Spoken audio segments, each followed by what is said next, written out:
Subscribe कीजिए royal teacher को education संबंधी न्यूज़ तुरंत पाने के लिए। जी हाँ साथियों, इस वक्त की बड़ी खबर की बात करें आधार रेखा मूल्यांकन की, तो दोस्तों वर्कबुक के आधार पर आधार रेखा मूल्यांकन का जो लिंक है वो जारी कर दिया गया है। अगर आप हमारे व्हाट्सएप ग्रुप से अभी तक नहीं जुड़े हैं तो तुरंत जुड़ जाइए, तो ताकि लेटेस्ट न्यूज़ आप तक पहुंच जाए। इसमें मैंने आपको एक लिंक दे रखा है, आधार रेखा मूल्यांकन हेतु लिंक, ये कल ही मैंने जारी किया है। और इस लिंक से आप कक्षा 3 से 8 तक आधार रेखा मूल्यांकन के जो प्रपत्र है वो डाउनलोड कर सकते हैं। डाउनलोड करने के लिए इस लिंक के ऊपर आपको क्लिक करना होगा।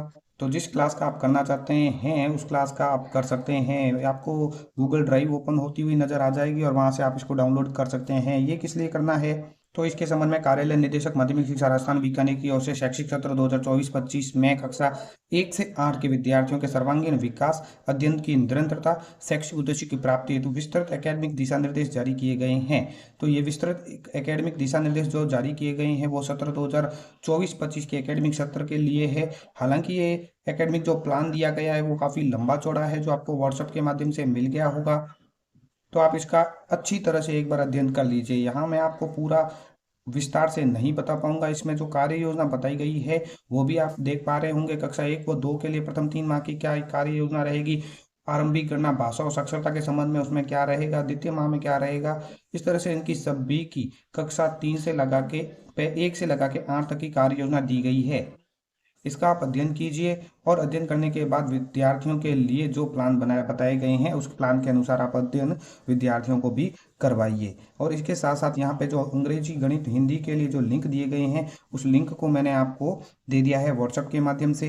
यहाँ पे जो बात बताई गई है वो ये है कि कक्षा 3 से 8 तक के जो विद्यार्थी है उसका बेसलाइन आकलन पत्र इससे डाउनलोड करना है। ये हिंदी, गणित, अंग्रेजी माध्यम और हिंदी माध्यम का दोनों का अलग अलग है। और यहाँ पे एक बात जो ध्यान में रखनी है वो ये है कि बेसलाइन आंकलन जो आपको लेना है वो विद्यार्थी प्रदर्शन रिकॉर्ड का शिक्षकों द्वारा संधारण किया जाना है। ऑनलाइन डाटा एंट्री इसकी नहीं करनी है। विद्यार्थियों के बेसलाइन आंकलन के परिणाम के आधार पर शिक्षक विद्यार्थी के विषय में यह जान पाएंगे कि विद्यार्थी को कक्षा स्तर तक लाने के लिए कितने प्रयास की आवश्यकता है। जब आप इसको डाउनलोड करेंगे तो ये आपको कुछ इस तरह से नजर आएगा। प्रारंभिक मूल्यांकन है जो क्लास वाइज अलग अलग तरह का रहेगा। तो आप इसको डाउनलोड कीजिए और विद्यार्थियों से इसको हल करवाइए और हस्ताक्षर करने के बाद नीचे की ओर देखिए तो आप इसको, इसमें आपको एक विद्यार्थी प्रदर्शन का रिकॉर्ड भी नजर आएगा, जिसमें आप टिप्पणी डालने के बाद वो समूह 1 में है या समूह 2 में है उसके ऊपर टिक मार्क कर सकते हैं। और इसको विद्यार्थी के जो पोर्टफोलियो फाइल है उसमें डालकर रख लीजिए। और इसके साथ साथ बार क्लस्टर वर्कबुक RSCIT द्वारा विकसित की गई है कक्षा 3 से 8 तक के लिए। ये वर्कबुक जल्दी ही आप तक पहुंच जाएगी, जिसका नाम पिछली बार की भांति पहल, प्रयास, प्रवाह और प्रखर रहेगा, जिसमें कक्षा 3 से लगा के 8 तक के बिहाइंड ग्रेड लेवल 1, लेवल 2, 3, 4 और 6, 7 के लिए जारी की गई है।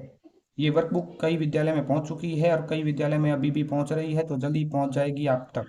उपचारात्मक शिक्षण के लिए कक्षा विद्यार्थियों को कक्षा स्तर तक लाने के लिए आपको सोमवार से शुक्रवार तक जो ट्रैक की गई विगत कक्षाओं की दक्षताओं को समय सारणी के अनुसार पढ़ाया जाना है। तो ये समय सारणी इस तरह से इसकी बनेगी।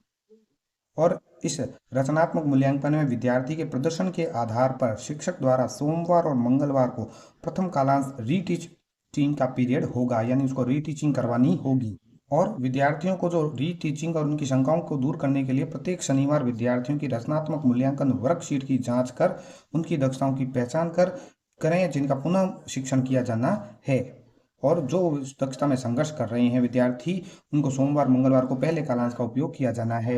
इसके साथ साथ रीडिंग पीरियड भी इसमें बताया गया है। निपुण भारत के तहत जो रीडिंग पीरियड है, ओरल रीडिंग इन्फ्लुएंसी अर्थात मौखिक पठन प्रवाह, ओरल रीडिंग फ्लुएंसी के साथ आपको कितना टाइम देना है प्रत्येक कक्षा को, उसके लिए भी बताया गया है। कक्षा 3 से 8 के लिए जो प्रथम 3 माह की कार्य योजना है, वर्कबुक का वितरण है, वर्कशीट की उपलब्धता है, ये भी यहाँ पे बता दी गई है।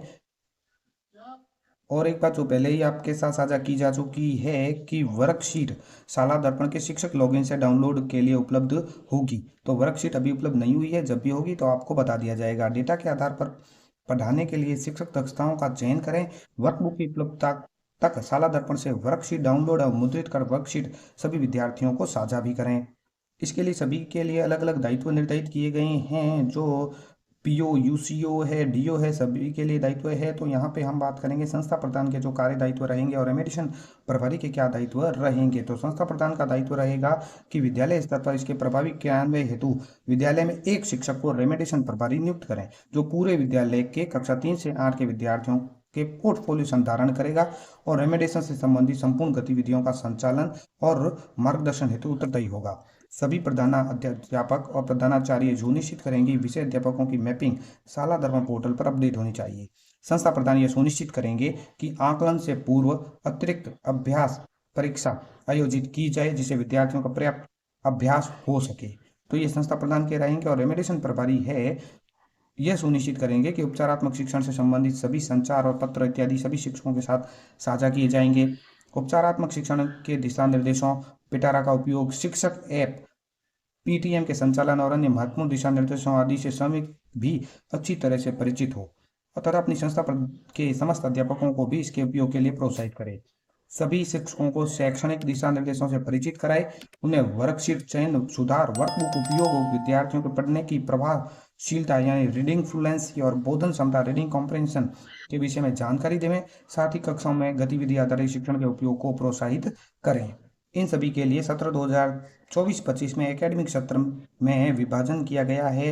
विभाग का विजन जो है वो ये है कि विभाग के राजकीय विद्यालयों की गुणवत्ता में सकारात्मक सुधार करना है, विद्यार्थियों के लर्निंग लेवल को उनकी कक्षा स्तर के अनुरूप लाना, आसान आनंददायी शिक्षण के माध्यम से अध्यापन को रुचिकर बनाना, राष्ट्रीय शिक्षा नीति के कार्यान्वयन के लिए राजस्थान को एक मॉडल के रूप में स्थापित करना, राष्ट्रीय स्तर पर शैक्षिक परिणामों शैक्षिक प्रशासन के नवीन आयाम स्थापित करना। ये विभाग का विजन है। इस विजन के अकॉर्डिंग ही उन्होंने एकेडमिक प्लान तैयार किया है। ये एकेडमिक प्लान कक्षा 1 से लगा के 8 तक है और वर्कबुक जो वितरण की जा रही है वो कक्षा 3 से 8 तक है।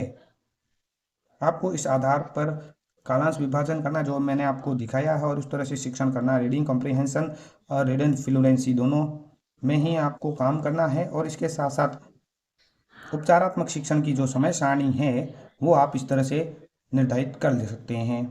एक बार आपको पुनः याद दिला दें कि आप सभी रॉयल टीचर के व्हाट्सएप ग्रुप से आप जुड़ जाएं ताकि आपको एजुकेशन संबंधी न्यूज़ तुरंत मिल सके। आधार रेखा का मूल्यांकन लिंक है वो भी यहाँ पे साझा किया गया है। इसका लिंक वीडियो के डिस्क्रिप्शन बॉक्स में आपको मिल जाएगा। लिंक के ऊपर क्लिक करके आप व्हाट्सएप ग्रुप में पहुंच सकते हैं और सारी जानकारी आप तुरंत पा सकते हैं। उम्मीद है दोस्तों ये वीडियो आपको पसंद आई होगी। वीडियो पसंद आए तो ज़रूर लाइक, शेयर और सब्सक्राइब कीजिए पास में आने वाले एजुकेशन संबंधी न्यूज़ तुरंत पाने के लिए।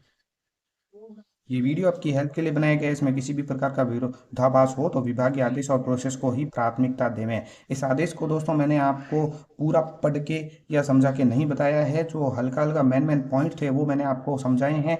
और ये जो पूरा आदेश है, पूरी कॉपी है, वो आपको व्हाट्सएप के माध्यम से मिल जाएगी। आप उसका अच्छे से अध्ययन कीजिए। अध्ययन करने के बाद किसी निश्चय पर पहुंचें और साथ ही साथ जो आदेश में बताया गया है उसके अनुसार ही मैंने आपको बताया।